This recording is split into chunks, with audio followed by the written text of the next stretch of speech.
ఒక బిజినెస్ని ఒక ఐడియాతో స్టార్ట్ చేయాలి. కాకపోతే దాన్ని ఎక్కడ స్టార్ట్ చేయాలో తెలుసుకోవాలి, ఎలా స్టార్ట్ చేయాలో తెలుసుకోవాలి. మనం స్టార్ట్ చేసినటువంటి బిజినెస్కి ఎంతమంది స్టాఫ్ కావాలో తెలుసుకోవాలి, ఆ స్టాఫ్కి శాలరీ ప్యాకేజ్ ఎంత ఇవ్వాలో తెలుసుకోవాలి, ఆ శాలరీస్ని ఎక్కడి నుంచి తీసుకురావాలో తెలుసుకోవాలి. మనం స్టార్ట్ చేసినటువంటి బిజినెస్ ఉన్నటువంటి ప్లేస్లో office rents, current bills, WiFi bills ఏ రేంజ్లో ఉన్నాయో ముందుగానే అంచనా వేసుకోగలగాలి. మీ బిజినెస్ గురించి మార్కెటింగ్ చేయాలి, ఆన్లైన్ మార్కెటింగ్ చేయాలి, ఆఫ్లైన్ మార్కెటింగ్ చేయాలి, ప్రమోషన్స్ చేయాలి, అడ్వర్టైజ్మెంట్స్ మీద ఇన్వెస్ట్ చేయాలి. వీటన్నిటిని కూడా ఎలా మేనేజ్ చేయాలో నేర్చుకోవాలి. ఒక్కసారి నువ్వు బిజినెస్ స్టార్ట్ చేసిన తర్వాత నేను 9 గంటలు పడుకుంటానంటే సరిపోదు. ఒకసారి బిజినెస్ స్టార్ట్ చేసిన తర్వాత నేను సాటర్డే సండే లీవ్ తీసుకుంటానంటే సరిపోదు. నేను బిజినెస్ స్టార్ట్ చేసిన తర్వాత పండగలకి, పబ్బాలకి, పెళ్లిళ్ళకి, పేరెంటాలకి, పెద్ద కర్మలకి, చిన్న కర్మలకి, పార్టీలకి, పబ్బులకి ఎంజాయ్మెంట్లు చేసి తిరిగి వస్తాను, జాలీగా ఉంటాను, ఎంజాయ్ చేస్తాను, నా లైఫ్ని లీడ్ చేస్తానంటే సరిపోదు brother.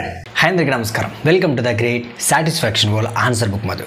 My dear family members, ఈరోజు మనం ఒక ఇంపార్టెంట్ అండ్ వాల్యుబుల్ టాపిక్ని అయితే డిస్కస్ చేయబోతున్నాం. డైరెక్ట్గా మనం టాపిక్లోనికి వెళ్ళిపోయినట్లయితే తమ్ముళ్ళు చూశారు కదా, జాబ్ చేయాలా లేకపోతే వ్యాపారం చేయాలా, ఏది చేస్తే మన లైఫ్ అనేది చాలా బాగుంటుంది. ఈ టాపిక్ని నేను డీప్గా డిస్కస్ చేయబోయే ముందు ఒక చిన్న స్టోరీ చెప్తాను, జాగ్రత్తగా వినండి. ఒక చిన్న కుర్రోడు ఒక తాడికి ఒక మ్యాగ్నెట్ని కట్టి ఇసుక దిబ్బల మీద వేసి లాగుతూ వెళ్ళాడు. సో ఆ ఇసుక దిబ్బల్లో ఉన్నటువంటి కొన్ని రకాలైనటువంటి ఆ ఇసుక రేణువులు అనేవి ఆ మ్యాగ్నెట్కి అంటే ఆ అయస్కాంతానికి అతుక్కున్నాయి. ఆ తర్వాత అదే కుర్రోడు అదే అయస్కాంతాన్ని ఒక డ్రైనేజ్ కాలువలో లాక్కుంటూ వచ్చాడు. సో ఆ డ్రైనేజ్ కాలువలో ఉన్నటువంటి iron hooks, safety pins like గుండు పిన్లు ఇలాంటివి కూడా కొన్ని రకాలైన ఐరన్ ఐటమ్స్ అనేవి ఆ అయస్కాంతానికి అతుక్కున్నాయి. అయితే ఇప్పుడు మన టాపిక్కి అండ్ ఈ స్టోరీకి సంబంధం ఏంటి అని ఆలోచిస్తున్నారా? సంబంధం ఉంది మై డియర్ ఫ్యామిలీ మెంబర్స్. ఈ స్టోరీలో మ్యాగ్నెట్ ఏదైతే ఉందో దాని పేరే మనీ. ఆ మ్యాగ్నెట్ కట్టినటువంటి తాడు ఏదైతే ఉందో దాని పేరే సోషల్ మీడియా ప్లాట్ఫామ్స్. ఆ తాడుని, ఆ మ్యాగ్నెట్ని రెండింటిని కూడా హ్యాండిల్ చేస్తున్న ఆ చిన్న కుర్రాడు, ఆ పిల్లోడు ఎవడైతే ఉన్నాడో వాడే మనం చూస్తున్నటువంటి కొంతమంది, మళ్ళీ చెప్తున్నాను, కొంతమంది ఇన్ఫ్లుయెన్సర్స్. ఎస్, మీరు ఒప్పుకున్నా ఒప్పుకోకపోయినా ఇదే నిజం. మీకున్నటువంటి అవసరాలను అవకాశాలుగా మార్చుకొని చాలామంది అర్థం లేని మాటలు చెప్పి మీ జీవితాలతో ఆడుకుంటున్నారు కొంతమంది ఇన్ఫ్లుయెన్సర్స్. నేను మళ్ళీ చెప్తున్నాను, కొంతమంది మాత్రమే అంటున్నాను, అందరని చెప్పట్లేదు. జాబ్ బెటరా, బిజినెస్ బెటరా అని ఒక 100 మంది మీద జరిపినటువంటి సర్వేలో దాదాపు 90% మంది కూడా జాబ్ కంటే బిజినెస్సే బెటర్ అని చెప్పారు. బిజినెస్ ఈజ్ బెటర్ అని చెప్పినటువంటి 90% మంది వ్యక్తుల్లో కనీసం 10% మంది ఎటువంటి బిజినెస్ స్టార్ట్ చేయని వాళ్ళు అండ్ బిజినెస్ మీద కనీస అవగాహన లేని వాళ్ళు. మరి ఎటువంటి బిజినెస్ స్టార్ట్ చేయకుండా, బిజినెస్ మీద కనీసం అవగాహన కూడా లేకుండా జాబ్ కంటే బిజినెస్ బెటర్ అని అంత కాన్ఫిడెంట్గా ఎలా చెప్పగలిగారు? Because of influence. మీరు బ్లాక్ మ్యాజిక్ గురించి ఎప్పుడైనా విన్నారా? అంటే లైక్ చేతబడి అనమాట. ఒక వ్యక్తికి ఎప్పుడైనా చేతబడి చేసేటప్పుడు ఒక బొమ్మను తీసుకొచ్చి పెడతారు. ఆ బొమ్మ మీద ఏదైనా ఒక సూదితో కూర్చున్నప్పుడు ఆ పెయిన్ అనేది ఆ వ్యక్తికి తెలుస్తుందంట. అదేవిధంగా ఆ బొమ్మ యొక్క కాలుని కానీ, మెడని కానీ, చేతిని కానీ తిప్పినప్పుడు ఆ యాక్షన్ అనేది, అంటే ఈ యాక్షన్ అనేది అక్కడ అప్లై అవుతుంది. సేమ్ అదే విధంగానే మన చుట్టూ కూడా మనకు తెలియకుండానే చాలా రకాల బ్లాక్ మ్యాజిక్స్, అంటే మనకు తెలియకుండానే మన మీద చాలామంది చేతబడులు చేస్తున్నారు. ఆ బ్లాక్ మ్యాజిక్ అనేది ఎంతవరకు వాస్తవమో నాకైతే తెలియదులే, కానీ ప్రస్తుతం మన మీద జరుగుతున్నటువంటి బ్లాక్ మ్యాజిక్ మాత్రం 100% వాస్తవం. ఎవరో ఒక అన్నోన్ పర్సన్ చెప్పినటువంటి ఒకే విషయాన్ని పట్టుకొని దాన్ని నా జీవితంలో అప్లై చేసుకోవాలని పరిగెడుతున్న చాలామందికి ఈ వీడియో చాలా అంటే చాలా అవసరం. ఇప్పుడున్న జనరేషన్లో చాలామంది కూడా రియల్ లైఫ్ మీద కంటే రియల్ లైఫ్ మీద ఎక్కువగా ఫోకస్ చేస్తున్నారు. వాళ్ళకి ప్రస్తుతం జరుగుతున్నటువంటి అనుభవాలను వదిలేసేసి వేరే వాళ్ళ యొక్క అనుభవాలను ఆధారం చేసుకొని వీళ్ళ లైఫ్ని వీళ్ళు డిజైన్ చేసుకుంటున్నారు. బిజినెస్ చేయాలా, జాబ్ చేయాలా అనేటటువంటి టాపిక్ మీద నేను యూట్యూబ్లో సెర్చ్ చేసినప్పుడు స్ట్రాంగ్గా నాకు ఒకే పాయింట్ బాగా కనెక్ట్ అయింది. అదే జాబ్ కంటే బిజినెస్ బెటర్. కాకపోతే ఇది ఎంతవరకు ప్రాక్టికల్గా వర్కౌట్ అవుతుంది అని ఎంతమంది ఆలోచిస్తున్నారు, ఎంతమంది ఆలోచించి ఈ వీడియోస్ని షూట్ చేస్తున్నారు. ఎక్కడో పుస్తకాల్లో చదివి, బిజినెస్ వెబ్సైట్లలో సెర్చ్ చేసి, లేకపోతే ఒక వ్యక్తి యొక్క జీవితంలో జరిగినటువంటి అనుభవాలను ఆధారం చేసుకొని ప్రతి ఒక్కరి జీవితంలో కూడా ఇదే అప్లై అవ్వాలి, ఇదే జరగాలి అని మీరు చేస్తున్నటువంటి కొన్ని వీడియోస్ వల్ల చాలామంది నష్టపోతున్నారు. జాబ్ కంటే బిజినెస్ బెటర్ అని మీరు చెప్పినటువంటి కొన్ని రకాలైన విషయాలను నమ్మి చాలామంది వ్యక్తులు, అంటే కనీసం బిజినెస్ మీద నాలెడ్జ్ కూడా లేని వ్యక్తులు వాటిని రిస్క్ చేసి, ట్రై చేసి ఫెయిల్ అయిపోయి వాళ్ళ జీవితాలను అటు ఇటు కాకుండా నాశనం చేసేసుకుంటున్నారు. గుర్తుపెట్టుకోండి, నేను ఇక్కడ జాబ్ని తక్కువ చేసి మాట్లాడటం లేదు, బిజినెస్ని తక్కువ చేసి మాట్లాడటం లేదు. అసలు మీకు ఏం కావాలి అనే దాని మీద మీకు ఒక క్లారిటీ రావాలని మాత్రం నేను ఈ వీడియో షూట్ చేస్తున్నాను అండ్ ఇప్పుడు మీతో మాట్లాడుతున్నాను. ఈ జాబ్ కంటే బిజినెస్ బెటర్ అని ఒక డైనమాలో తన జీవితాన్ని నాశనం చేసుకున్నటువంటి ఒక వ్యక్తి గురించి నేను ఇప్పుడు మీకు చెప్పబోతున్నాను. ఆ వ్యక్తి ఎవరో కాదు, నాకు బాగా పరిచయం ఉన్నటువంటి వ్యక్తి. నాకు ఇన్స్టాగ్రామ్లో ఒక ఫ్రెండ్ ఉన్నాడు. అతనికి దాదాపుగా 40 నుంచి 45 వేల రూపాయల శాలరీ ప్రతి నెల వస్తుంది. ఒక చిన్న ఉద్యోగం అయితే చేస్తున్నాడు. ఆ శాలరీతో తన ఫ్యామిలీ చాలా హ్యాపీగా బతుకుతున్నారు. అయితే కొంతకాలం క్రితం అతను జాబ్తో పాటు ఒక చిన్న బిజినెస్ అనేది స్టార్ట్ చేశాడు. స్టార్ట్ చేసిన 2 months అనేది చాలా ఎక్సలెంట్గా ఆ బిజినెస్ అనేది కొనసాగింది. కానీ ఏమైందో తెలియదు, కానీ ఆ వ్యక్తి అనుకోకుండా తన యొక్క జాబ్కి రిజైన్ చేసి పూర్తి ఫోకస్ మొత్తం మొత్తం కూడా ఆ బిజినెస్ మీదే పెట్టేశాడు. సో తర్వాత ఏమైందో ఏంటో నాకు కూడా తెలియదు. అండ్ రీసెంట్గా నాకు ఒక 2 days బ్యాక్ కాల్ చేసి, బ్రదర్ నేను మీతో మాట్లాడాలి, మిమ్మల్ని కలవాలని చెప్పాడు. నేను వెంటనే ఏంటి బ్రదర్ ఏమన్నా ప్రాబ్లమా అని అడిగాను. అదేం లేదు, చిన్న ప్రమోషన్ గురించి మాట్లాడాలి, ఎక్కడ కలుద్దామని చెప్పాడు. నేను ఒక కాఫీ కేఫ్లో కలుద్దామని చెప్పేసి వెళ్ళాం. ఇద్దరం కలిసి కూర్చున్నాం, కాఫీ ఆర్డర్ చేశాం. నేను ఆ వ్యక్తిని అడుగుతున్నాను, బ్రదర్ ఎలా ఉంది బిజినెస్ అని అడిగాను. అతను చాలా దిగ్గాలుగా అండ్ చాలా అప్సెట్గా మాట్లాడుతున్నాడు. బ్రదర్ నేను జీవితంలో చాలా పెద్ద తప్పు చేశాను, నా ఫ్యామిలీకి అన్యాయం చేశాను అని చెప్పాడు. ఏమైంది బ్రదర్ అని నేను అడిగాను. ఒక పక్క జాబ్ చేసుకుంటూ ఒక పక్క బిజినెస్ చేసినప్పుడు నా లైఫ్ అనేది చాలా బాగుంది బ్రదర్. కాకపోతే కొంతమంది వ్యక్తులు చెప్పినటువంటి మాటలు విని క్షణికావేశంలో తీసుకున్నటువంటి ఒకే ఒక నిర్ణయం వల్ల ఈరోజు నా జీవితం మొత్తాన్ని నేను నాశనం చేసుకున్నాను. నేను జాబ్ చేస్తున్నప్పుడు, బిజినెస్ని మెయింటైన్ చేస్తున్నప్పుడు చాలామంది వ్యక్తులు నాతోని నువ్వు జాబ్ మానేసి బిజినెస్ మీద ఫోకస్ చేస్తే ఇంకా చాలా బాగా డెవలప్ అవుతామని చెప్పారు. అండ్ వాళ్ళ మాటలు నమ్మి నేను చేస్తున్నటువంటి జాబ్ని వదిలేసి 2 months ఫుల్ ఫోకస్డ్గా బిజినెస్ మీదే ఫోకస్ పెట్టాను. ఆ 2 months కూడా బిజినెస్ అనేది ఎక్సలెంట్గా నడిచింది బ్రదర్. ఉన్నట్టుండి ఏమైందో తెలియదు, సడన్గా క్లయింట్స్ అందరూ కూడా బిజినెస్ మీద ఇంట్రెస్ట్ చూపించడం మానేశారు. ఒక్కొక్కరుగా నా క్లయింట్ అందరూ కూడా నా నుంచి దూరం అయిపోతున్నారు. ఈ బిజినెస్ సక్సెస్ అవుతుందనే ఒకే ఒక ధైర్యంతో చేస్తున్నటువంటి ఉద్యోగాన్ని కూడా వదిలేసి బిజినెస్ మీద ఫోకస్ చేశాను. కాకపోతే ఇప్పుడు నాకున్నటువంటి క్లయింట్స్ అందరూ వెళ్ళిపోయారు. ఇప్పుడు ఏం చేయాలో కూడా అర్థం కావట్లేదు. ఈ బిజినెస్ కోసం చేస్తున్నటువంటి అప్పులకి, ఆ అప్పులు తీర్చడానికి ఇంకొంచెం అప్పులు, ఇలా అప్పులు కూరుకుపోయాను.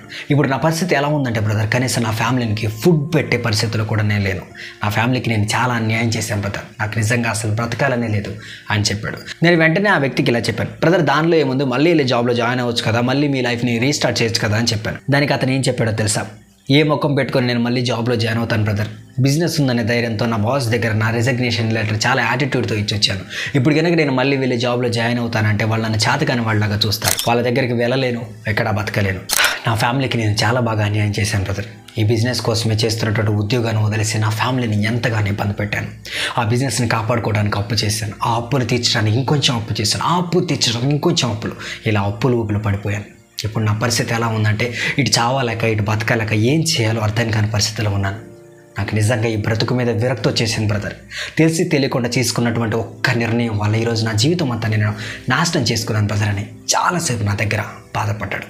So my dear family members, నేను ఈ టాపిక్ని ఇంతటితోనే స్టాప్ చేయాలనుకుంటున్నాను.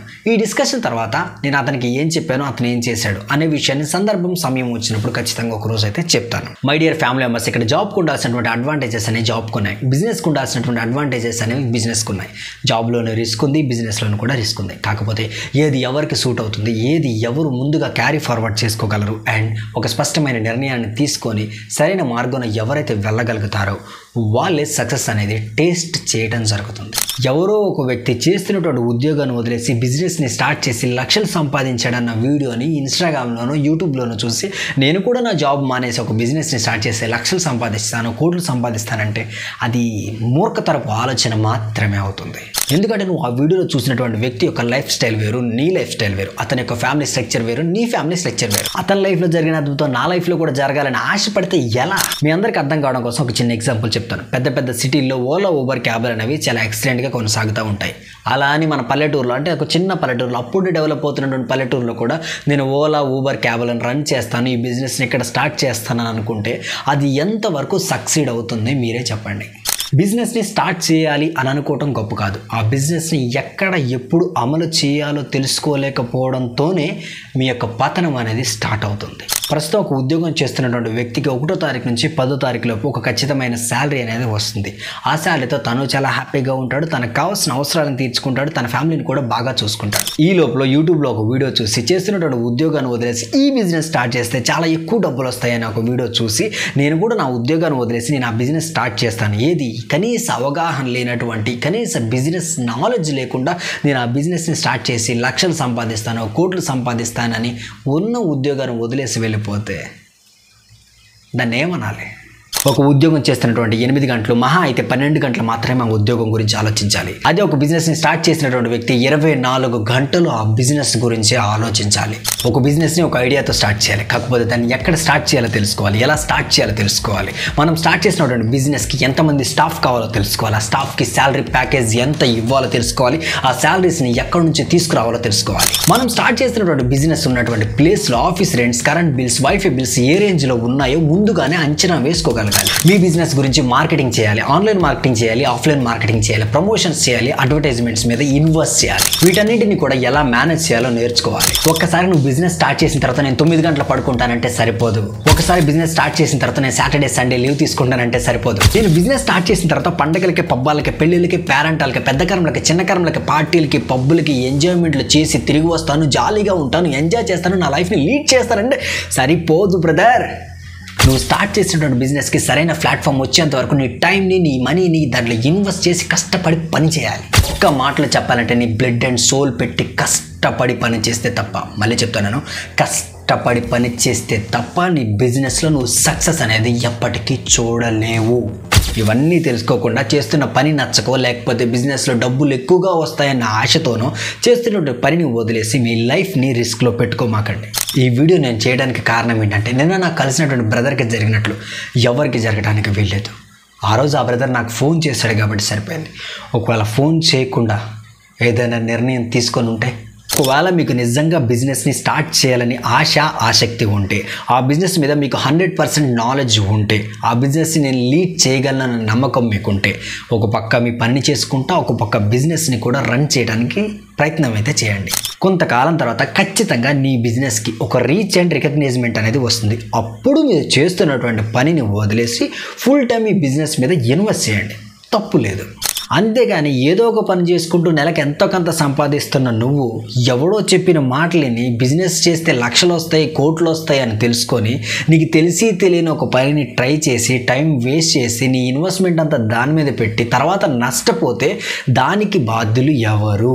అసలు సబ్జెక్ట్ లేనటువంటి ఒక పని మీద నీ టైంని, నీ మనీని ఇన్వెస్ట్ చేస్తే తర్వాత జరిగే ప్రతి పరిణామానికి నువ్వే బాధ్యత వహించాలి.